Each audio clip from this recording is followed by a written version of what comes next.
하면 여기서 하나님이 여러분 안 믿어지는 친구들이 있는데 이 자리에 와서 앉아 있는 것만 해도 저는 너무 감사하다고 여러분 생각을 합니다.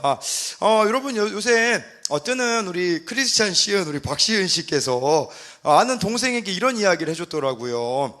그런 이야기, 쉽게 말하면요, 이거 여러분 눈이 안 좋아서 앞에 다 안 보일 거라고 알기 때문에 제가 이야기 드리면 뭐냐면, 우리가 무슨 일을 하는 게 중요한 게 아니라 하나님하고 그 일을 같이 하고 있느냐가 중요하다라는 겁니다. 그래서 여러분, 우리가 나중에 하나님 앞에 영원히 남는 것들이 있어요. 그건 뭐냐면, 여러분들이 하나님하고 함께 했던 그 모든 일들은 다 남을 겁니다. 여러분, 공부하는 것도 마찬가지예요. 하나님하고 함께 공부하는 거예요. 함께 공부한다는 거. 제가 그랬거든요. 대학생 때 어떻게 공부했냐면 50분 공부하고 이런 것도 꼭 시험 기간에는 꼭 안 하던 거 하고 싶잖아요. 그렇죠? 안 보던 거 막 보고 싶고 그렇잖아요. 저는 뭐 했냐면 50분 공부하고 10분은 기타로 그 찬양을 이렇게 녹음해가지고, 지금도 제가 그때 녹음했던 곡이 있어요. 들어보고 싶진 않더라고요. 너무 끔찍해가지고. 그래서 제가 막 50분 공부하고 10분은 찬양하고 그랬는데 실제로 성적도 괜찮더라고요. 여러분들 모든 일들을 좀 하나님하고 함께 했으면 좋겠어요. 뭐 우리 축구하는 것도 마찬가지고 각자가 정말 하나님하고 기도하는 마음으로 한다면 그게 함께 하는 게 아닌가라는 생각을 하게 되는 거죠. 여러분, 흔히 우리가 현타라고 하죠. 제가 지난주에 현타가 왔었거든요. 왜냐면 여러분, 현타가 주로 오는 때는 언제냐면, 예를 들면 우리 대현이가 지금 또 하키부잖아요. 현타가 오는 경우는 아마 그 하키에서 지거나 내가 진짜 관심을 가지는 것들이 무너졌을 때, 그때 아마 현타가 올 거예요. 뭐 공부 잘하는 친구는 공부를 내가 정말 잘했다가 시험을 망쳤을 때 현타가 오고, 여러분 저는 어떨 때 현타가 올까요? 여러분들이 저보고 뭐 이렇게 못생겼어요. 어떤 친구가 제가 그런 얘기를 한 적이 있어요. 필리핀에서 공부하고 왔다니까 제가 필리핀 사람인 줄 알았나 봐요. 뭐 외모 가지고 저를 디스해도 저 현타가 오지 않아요. 뭐 여러 가지 뭐 피부 색깔이 까매요, 이런 거는 뭐 조금 화가 나죠. 근데 여러분, 저를 무너뜨리게 할 수 있는 말이 있어요. 그건 뭐냐면, 저는 목사님 설교 겁나 못하세요, 이 한마디 여러분들이 딱 하잖아요. 그럼 저는 바로 그 자리에서 현타가 올 거예요. 왜냐면 내가 가장 관심이 있고 가장 인정받고 싶어하는 부분이거든요. 지난주 현타가 온 이유가 저 3명의 아이들 때문이었어요. 저 아이들이 1년 만에 교회를 왔거든요. 근데 제가 앞에서 설교를 하고 있는데 셋이서 대화를 나누고 계시더라고요. 그러니까 제가 설교를 하고 있는데 그 3명의 친구들이 서로 대화를 나누고 있으니까 저는 무슨 생각을 하게 되냐면, 와, 내가 설교 너무 못하는구나. 그래가지고 무슨 생각을 했냐면, 빨리 집에 가가지고 이불킥을 날려야겠다라고 생각을 했었거든요. 여러분들에게 제가 말해주고 싶은 건 뭐냐면요, 예수님을 믿어도 현타라는 게 있다라는 거죠. 여러분, 예수님 믿는다고 해서 문제가 없어질까요? 여전히 우리의 삶에 문제가 있을 수 있어요. 근데 중요한 거는 어느 방향으로 해결할 것인가, 이 방향성이 중요하다라는 거예요. 여러분도 현타가 올 거고 여러분들의 친구들도 현타가 올 거예요. 근데 그 가운데 나는 어느 방향을 선택할 것인가. 사마리아 여인에게 말을 건다라는 찬양을 쓴 김보규 씨라는 분이 계세요. 이분이 우울증이 있었던 시절이 있대요. 중고등학생 때 죽고 싶다는 말이 습관처럼 나왔다고 하더라고요. 여러분, 주로 우울할 때 중독에 빠지기 쉽거든요. 우리나라에 중독에 빠진 사람만 900만 명이래요. 우리나라가 지금 거의 5천만 명 정도 되니까 900만 명이면 5분의 1이 지금 중독을 앓고 있어요. 뭐 알코올 중독, 담배, 뭐 또 도박, 뭐 성, 여러 가지 중독들을 사람들이 다 앓고 있거든요. 왜냐하면 인생에 문제가 찾아왔을 때, 현타가 닥쳤을 때 해결 방향이 잘못되었기 때문이라는 거죠. 그래서 오히려 다른 방법으로 채우려고 한다면 그게, 여러분, 마음이 공허해질 때가 분명히 올 거예요.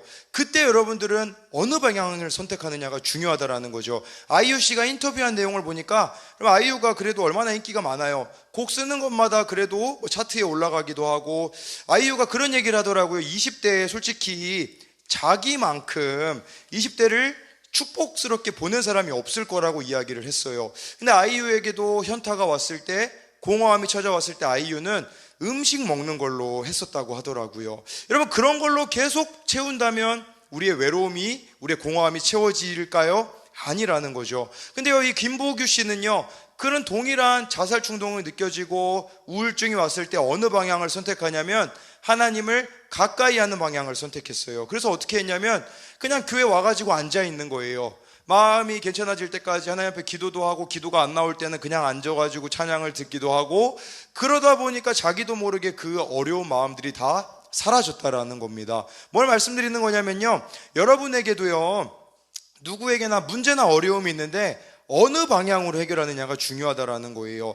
다른 세상 방법으로 해결하려고 한다면 해결이 되어지지 않는다라는 거죠. 제가 지난주에 피부병이 여기 있었거든요. 여기 턱 밑에 피부병이 있었고 또 발가락에 저는 안 걸릴 줄 알았어요. 무좀이라는 거를요. 근데 갑자기 막 발에 무좀이 걸리더라고요. 그렇게 더러운 눈빛으로 저를 쳐다봐 주시니 감사해요. 여러분도 언제 걸릴지 몰라요. 근데 중요한 거는 제가 영승이한테 얘기했어요. 영승아, 목사님 목에 여기 그 피부병이 났는데 그래 좀 문제가 있는 것 같다. 그랬더니 영승이가 진단을 해주더라고요. 뭐라고 진단해 주냐면, 목사님, 그거 목사님이 마스크 쓰고 이야기하셔서 그래요. 마스크 쓰고 이야기를 하면 습기가 차잖아요. 그 습기가 여기에 돼가지고 그렇게 되었다고 했죠. 제가 그 피부병을 한 달을 이렇게 달고 있었거든요.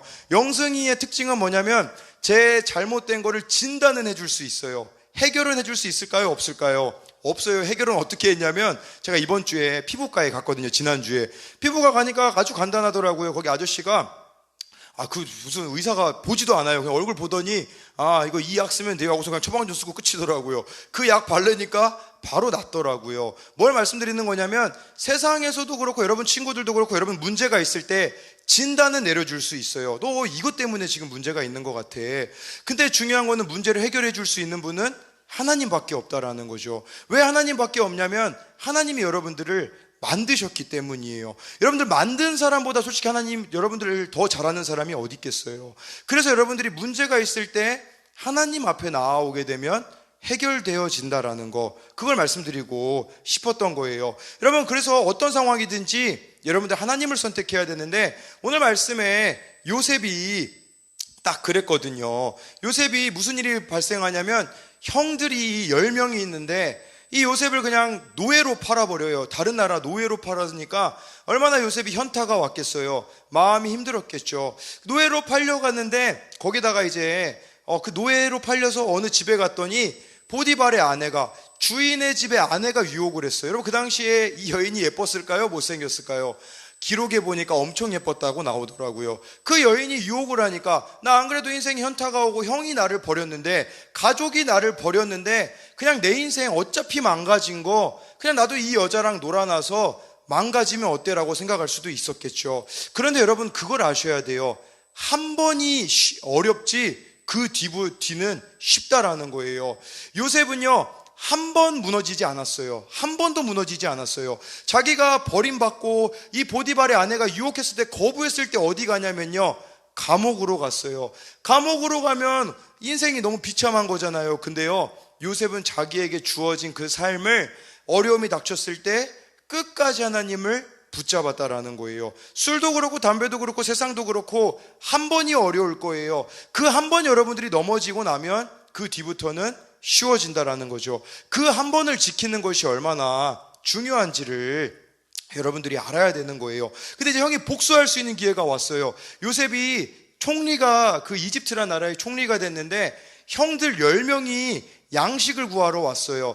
요셉 앞에서 절했을 때 요셉은요, 복수를 할 수도 있었거든요. 근데 복수를 하지 않고요, 형들을 테스트하기 시작해요. 무슨 테스트를 하냐면, 요셉에게 동생이 한 명이 있었거든요. 베냐민이라는 동생이 있었는데 이 동생을 데리고 오라고 이야기를 해요. 형들이 베냐민을 안 데리고 왔어요. 왜냐면 아버지 야곱이 너무 아끼는 아들이었기 때문에 안 보내줬었거든요. 그래서 왜 베냐민을 요셉이 데리고 오라고 했냐면, 요셉을 형들이 버렸잖아요. 노예로 팔았잖아요. 그런데 베냐민을 어떻게 대하는지를 보면 이 형들이 바뀌었는지 안 바뀌었는지 알 수 있잖아요. 그걸 확인하기 위해서 요셉은 베냐민을 데리고 오라고 이야기를 해요. 근데 여러분, 이게 문제예요. 왜냐하면 아버지 야곱은 요셉이 죽은 줄 알았거든요. 그러니까 베냐민을 안 놔주는 거예요. 여러분, 우리 인생도 마찬가지인 것 같아요. 뭐냐면, 내가 지금 무언가를 움켜쥐고 있다면 그거를 내려놔야 된다라는 거예요. 이 아버지 야곱은요, 베냐민을 데리고 오라고 했을 때 안 보내주려고 했었어요.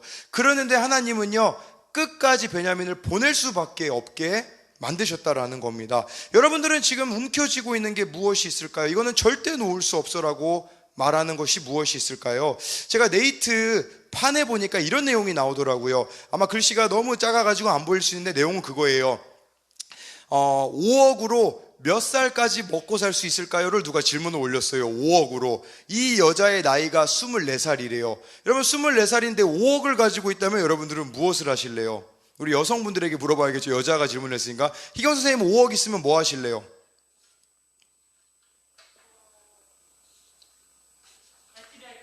자취를 한다고요? 5억 가지고요? 지금도 자취하고 계시잖아요. 아, 더 좋은 집으로, 펜트하우스. 네. 근데 여러분, 여기 댓글 막 보니까 뭐가 나오냐면 어떤 사람은 그렇게 댓글 남겼더라고요. 한 달에 1,000만 원씩만 쓰세요. 그러면, 네, 1,000만 원씩 쓰면 몇 년을 먹고 살 수 있죠? 예, 뭐, 이렇게, 1,000만 원씩만 써가지고, 뭐, 이렇게 50년 동안 뭐 먹고 살라는 뭐 그런 말도 있었었고요. 근데요, 여러분, 만약에 5억이 있으면 여러분들은 어떡할래요? 제가 이걸 보면서 무슨 생각을 하게 됐냐면 내가 무언가를 붙잡고 있는 그것이 하나님을 대신하는 보험과 같은 게 될 수 있다는 거예요. 제가 생각하기에 이 여자는 5억을 가지고 있음으로써 인생이 과연 행복할 수도 있겠지만 불행할 수도 있을 것 같아요. 왜냐하면 24살이 지금 해야 되는 것들이 있잖아요. 근데 이 5억으로 그걸 대신하기 때문에 오히려 불행해질 수도 있다라는 거죠. 여러분들이 내려놔야 될 게 무엇이 있을까요? 하나님 앞에 정말 하나님보다 더 사랑하는 거, 그걸 먼저 내려놔야 되는 거죠. 또 한 가지 내려놔야 될 게 있는데요. 그건 뭐냐면 여러분들이 하나님보다 더 사랑하는 것도 우상이지만 여러분들이 가지고 있는 상처들이 있잖아요. 내가 어렸을 때 부모님으로부터 받은 상처, 친구로부터 받은 상처를 끝까지 여러분들이 붙잡고 있다면 그것도 우상이라는 거예요. 왜냐하면 하나님은 회복시키실 수 있는데 하나님 앞에 그걸 내어놓지 않기 때문인 거죠. 그랬을 때요, 여러분, 형들 중에 둘째 형이 시므온을 이제 그 요셉이 감옥에다가 가둬놓고 베냐민을 데리고 오라고 했을 때 야곱이 이렇게 이야기합니다. 우리 36절 같이 읽을게요. 시작. 그들의 아버지 야곱이 그들에게 이르되 너희가 나에게 내 자식을 잃게 하도다. 요셉도 없어졌고 시므온도 없어졌거늘 베냐민을 또 빼앗아 가고자 하니 이는 다 나를 해롭게 함이로다. 끝까지 베냐민을 안 놔주려고 하고 있는 지금 야곱의 모습이에요. 근데 하나님은요, 끝까지 베냐민을 뺏어오세요. 여러분, 질문이 있어요. 공부를 여러분들이 좋아하잖아요. 물론 좋아하지 않는 친구들도 있어요. 근데 공부를 우선순위에 두면, 그러니까 하나님을 우선순위에 두면 공부를 포기하라는 말일까요? 제가 한 사람 이야기를 해줄게요. 제가 대학교 다닐 때 있잖아요. 아는 그 분이 계셨어요. 저보다 2살 많은 누나였는데요. 이 누나는요, 저랑 함께 선교단체에 들어갔어요. 매주 만나야 되는 사람이 몇 명이 있냐면 12명이 있었어요. 12명을 매주 만나면서 성경 공부하죠. 그렇게 섬겼는데 이 누나가 공부를 어느 정도로 잘했을까요? 필리핀에서 졸업할 때요, 우리나라 사람이었거든요.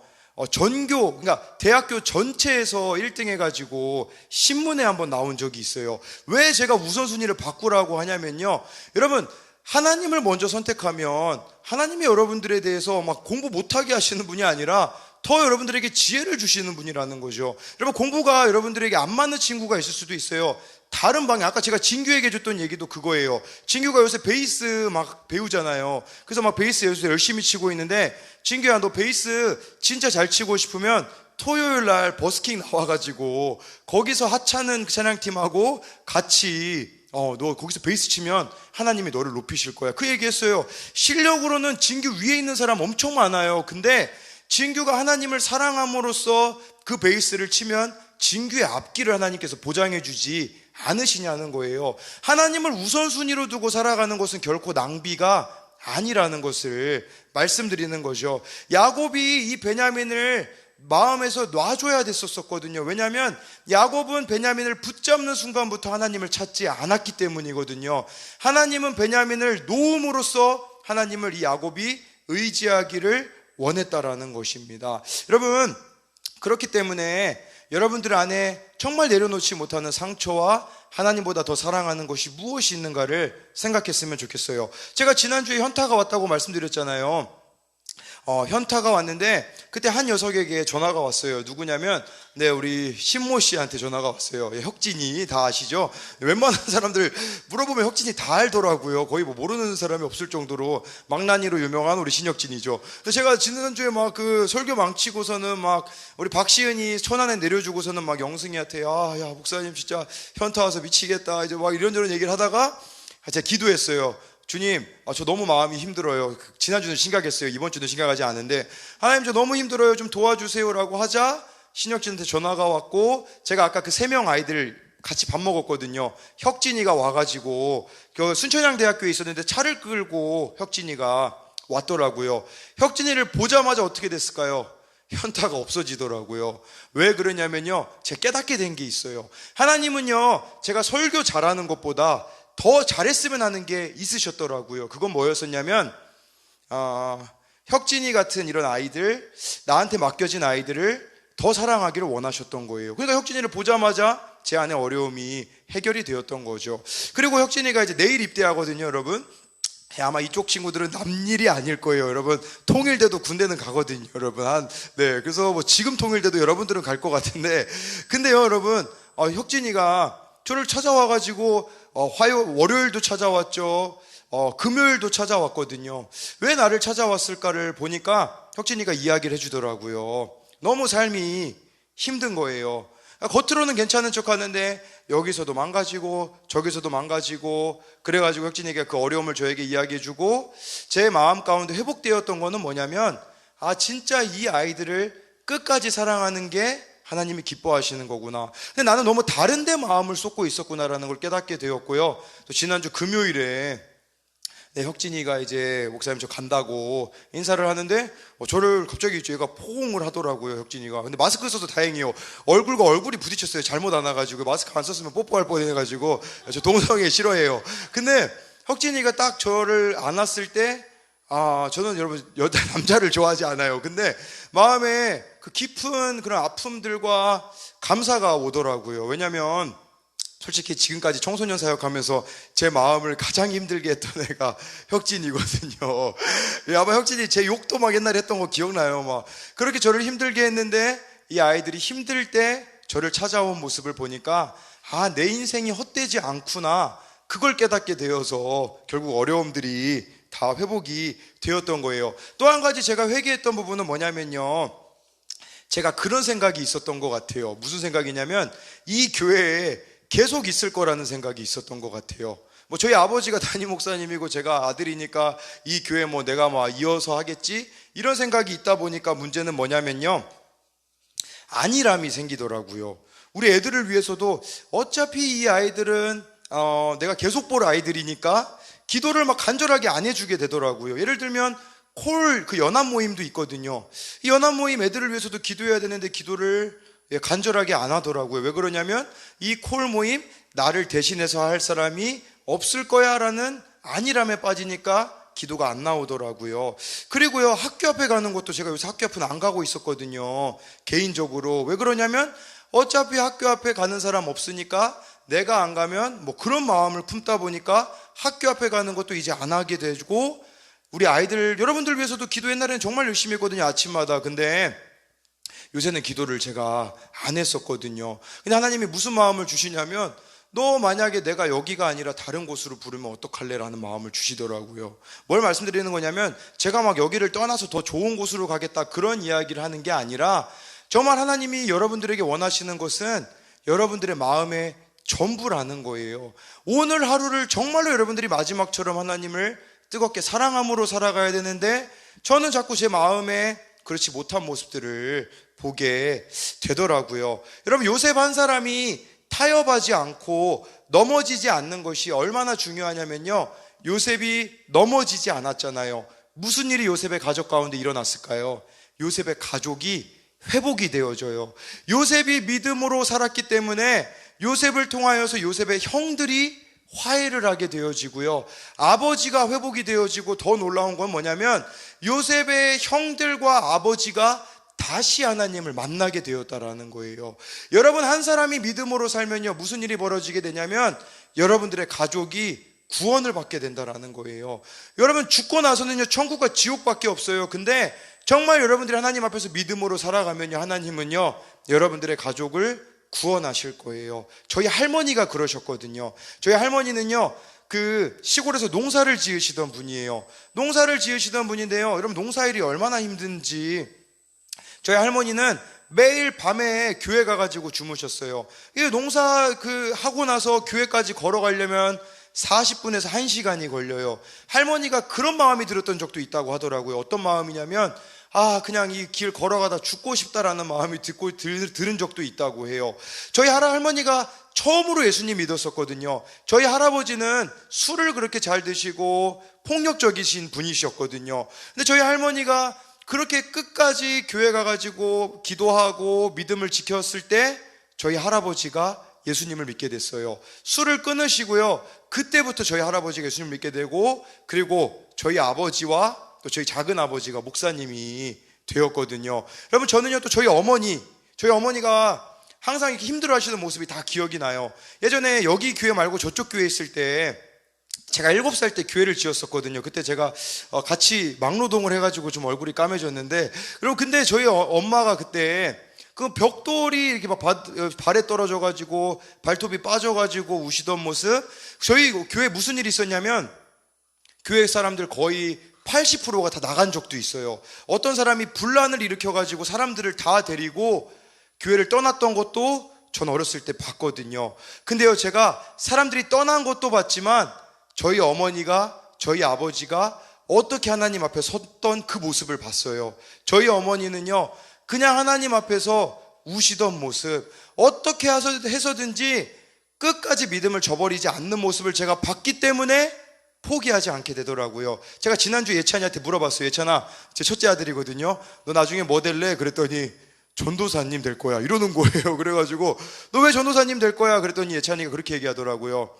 아빠 따라할래, 그렇게 이야기를 하더라고요. 그래서 제가 어제 예찬이 이제 전도사로 키워야 되잖아요. 그래서 어제 여기 막 밤에 11시에 데리고 와가지고 예찬이 눕혀놓고 막 기도시켰거든요. 근데 뭘 말씀드리는 거냐면, 내가 믿음으로 살아가는 것이 내 주변 사람들을 살린다라는 겁니다. 한 가지 이야기만 드리고 마칠게요. 그건 뭐냐면, 여러분 혹시 택시에 요새 저런 거 광고 붙은 거 본 적 있어요? 예, 힘들어도 외로워도 늘 나와 함께 하시는 분, 연예인 얼굴 나와 있고 막 택시에 요새 요거 광고 뜨잖아요. 이거 어느 단체에서 하는 거냐면 복음을 전함이라는 곳에서 이거 광고로 예수님을 전하고 있어요. 이 복음을 전함이라는 것을 이렇게 회사를 이끌어 가시는 분은 고정민 이사님이라는 분이에요. 이분이 여러분 그 뉴욕 타임스퀘어에도 한 달 동안 저기 복음 광고를 한 거예요. 저기 영어로 보면 God is love, 그래서 하나님은 사랑이시라. 타임스퀘어에 저 광고 한 달 붙이는데 얼마일까요? 가격이. 뉴욕 타임스퀘어라는 곳은 아시죠? 뉴욕이면 미국에서 엄청 번화가잖아요. 저거 광고하는데 얼마 드냐면 2억이 든대요. 한 달 광고 붙여놓는데. 근데 돈이 없는 거예요. 근데 이분이 자기 아들 등록금으로 모아놓은 돈이 있었다고 해요. 근데 딱 계약금이 자기 아들 등록금하고 똑같아가지고 그 아들 등록금을 들여가지고 결국은 이게 나중에 다 이렇게 후원을 받아서 2억짜리 광고를 내었다고 하더라고요. 그럼 질문이 있어요. 이분이 원래 잘 나가던 분이었었거든요. 광고 쪽으로. 그런데요, 왜 이분이 갑자기 그걸 다 포기하고 지금 복음을 전함이라는 이 단체를 만들어가지고 그 광고를 하고 계시냐면요, 그런 일이 있었대요. 어느 날 회사에 이렇게, 그 당시 이렇게 광고 회사에 있었었는데, 어느 날 회사에 왔는데요, 그 물, 여러분 옛날에 저런 정수기 있었잖아요, 그렇죠? 그래서 저거 정수기 이제 딱 꽂으면 그 뚜껑이 뽕 하면서 이렇게 물 넣어지는 거 아시죠? 근데 어느 날 이 회사에 물 회사분이 물 회사에서 근무하시는 분이 오셔서 그 정수기 물을 딱 갈아 끼셨대요. 갈아서 꼈는데, 근데 그 물에는요, 저 물통에 성경 말씀이 적혀 있더래요. 그러니까 이제 이분이 궁금했던 거예요. 어떤 궁금함이 있었냐면요, 이거 그 물통에다가 성경 말씀 붙여놓으면 사람들이 안 좋아할 것 같은데 어떠세요? 라고 물어봤을 때 그분이 이런 대답을 했대요. 당연하죠. 사람들이 안 좋아해서 계약이 파괴된 적도 있고요, 물통을 누군가가 발로 차서 깨뜨린 적도 있어요 라고 이야기를 하더래요. 그러면 이제 이분이 물어본 거죠. 왜 근데 그 일을 하세요? 라고 말했을 때 그 물통을 이제 갈아 끼시는 그분이 이렇게 이야기를 했대요. 나의 직업이 그렇게 영향력 있는 직업은 아니라는 걸 제가 알고 있어요. 그런데요, 하나님이 주신 귀한 직업이라는 마음이 있어요. 제가 전국으로 이 물 배달을 하는데 이거를 하나님이 나만을 위해서 쓰라고 준 것 같지 않아요. 그래서 저 이걸 가지고 하나님을 전하는데 사용할래요? 라고 해서 그 일을 하신다고 하더라고요. 그 사람이 이렇게 믿음으로 살았을 때 어떤 일이 벌어지게 되냐면 아까 말했던 그 고정민 이사님이 광고회사 다 정리하니까 10억이 나왔다고 하더라고요. 그걸 다 들여가지고 지금은 예수님을 전하는 일을 하게 되었다라는 거예요. 뭘 말씀드리는 거냐면요, 여러분들이 예배자로 살아가셨으면 좋겠어요. 예배자로 살아간다는 건 어려운 게 아니에요. 뭐냐면 하나님이 기뻐하시는 삶을 살아가는 거예요. 하나님이 기뻐하시는 삶. 사람들은 알아주지 않는다고 할지라도 하나님이 기뻐하시는 일을 하면서 살아가는 여러분들이 되셨으면 좋겠어요. 여러분, 제가 학교 옆에 가가지고 전도를 하게 됐잖아요. 우리 청년들이 요새 변화되기 시작했잖아요. 우리 알다시피 도연이는 매주 부천역에 가가지고 수요일마다 전도하고 있어요. 거기서 전도지 나눠주면서 예수님을 전하고 있고요. 오늘 지은쌤이 못 왔잖아요. 여러분, 지은쌤을 위해서 기도를 많이 해주셔야 돼요. 갑자기 디스크가 이렇게 좀 심하게 와서 이번 한 주간 좀 누워 있었거든요. 지은쌤이 일도 못하고. 근데 조금 괜찮아져가지고 이제 학원을 하루 이렇게 출근하려고 나갔대요. 근데 지은쌤은 지혜쌤하고 뭐 하고 있냐면 그 마스크에다가 그 전도지 이거 만들어가지고 그거 출근할 때마다 퇴근할 때마다 나눠주거든요. 지은쌤이 이렇게 아파가지고 누워있다가 수요일인가 그랬을 거예요. 그쵸? 일어나가지고 이제 절뚝거리면서 이렇게 그 마스크를 들고서는 갔더니 어떤 남자분이 지은쌤이 이렇게 쩔뚝거리면서 가니까 그걸 딱 주니까 뭐라고 하는 줄 알아요? 그렇게 얘기했대요. 안 사요라고 했대요. 지은쌤이 몸이 쩔뚝거리니까 이거 파는 사람인 줄 알았나 봐요. 몸이 불편해서 나온 줄 알았는데. 근데 지은쌤이 그런 얘기 하더라고요. 진짜 너무 어이가 없었다고. 저도 옛날에 초코파이 나눠주다가 안 먹어 소리까지 들어봤거든요, 용화고에서.